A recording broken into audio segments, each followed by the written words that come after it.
Michael Eugene नाम के एक फ्रेंच साइंटिस्ट ने साल 1832 में क्रिएटिन को डिस्कवर किया और साल 1950 आते आते क्रिएटिन सप्लीमेंट मार्केट में अवेलेबल हो गया। साल 2019 में नेशनल किडनी फाउंडेशन ने एक रिव्यू पब्लिश किया कि क्रिएटिन सप्लीमेंट के रिसर्च से पता चलता है कि क्रिएटिन सप्लीमेंट लेने से किडनी डैमेज नहीं होती।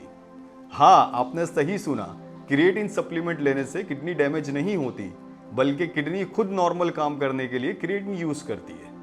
क्रिएटिन सप्लीमेंट लेने से उन लोगों की ही किडनी डैमेज होती है जिस किसी की किडनी पहले से ही डैमेज हो या फिर किसी को किडनी डिजीज हो।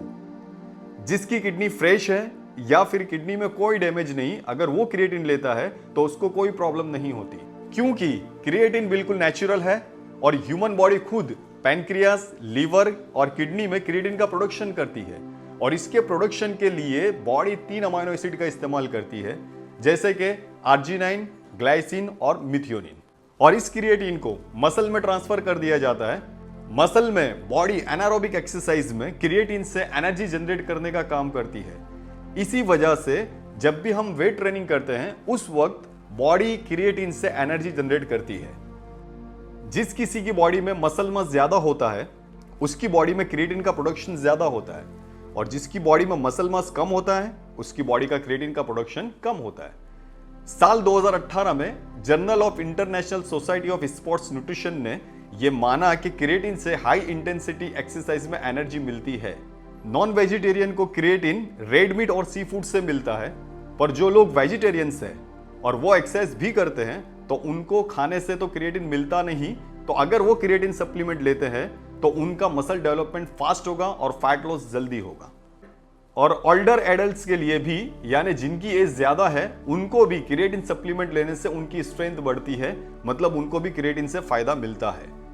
क्रिएटिन के फायदे में अगर देखा जाए तो क्रिएटिन सप्लीमेंट से स्ट्रेंथ एंड पावर बढ़ता है और मसल्स का ग्रोथ होता है और परफॉर्मेंस भी बढ़ता है। मसल में हाइड्रेशन अच्छे से होता है, इस वजह से मसल की साइज ज्यादा दिखती है। और प्रोटीन सिंथेसिस में भी क्रिएटिन सप्लीमेंट मदद करता है। इससे ब्रेन का फंक्शन भी बढ़ता है। वाओ, इतने सारे बेनिफिट्स। तो रिसर्च के हिसाब से क्रिएटिन सप्लीमेंट बिल्कुल सेफ सप्लीमेंट है। यही वजह है कि इंटरनेशनल ओलंपिक कमेटी और नेशनल कॉलेजिएट एथलेटिक एसोसिएशन ने इनकी गेम में क्रिएटिन सप्लीमेंट के यूज को अलाउ किया। अभी आपका सवाल होगा क्रिएटिन के फायदे देख के और उसका फंक्शन देख के कि हमको क्रिएटिन कैसे लेना है, तो उसको भी मैं एक्सप्लेन करता हूं। यूं तो क्रिएटिन सप्लीमेंट कोई भी टाइम पर लिया जा सकता है, पर बेस्ट टाइम पोस्ट वर्कआउट है। वर्कआउट के बाद बॉडी का क्रिएटिन एब्जॉर्प्शन हाई होता है, जिसकी वजह से बॉडी क्रिएटिन को अच्छे से यूज करके और क्रिएटिन का फायदा हमें पहुंचाती है। अभी किसी का सवाल हो सकता है कि क्रिएटिन हमें कितने ग्राम लेना चाहिए और किसके साथ लेना चाहिए, तो मैं कहूंगा क्रिएटिन पोस्ट वर्कआउट 3 से 5 ग्राम लिया जा सकता है, और वो भी कोई भी फ्रूट जूस के साथ उसको कंबाइन करके लिया जा सकता है, जिसकी वजह से क्रिएटिन का बॉडी एब्जॉर्प्शन अच्छे से करेगी और उसका हमको फायदा भी ज्यादा मिलेगा। क्रिएटिन सप्लीमेंट लेने पर क्या ध्यान रखना जरूरी है?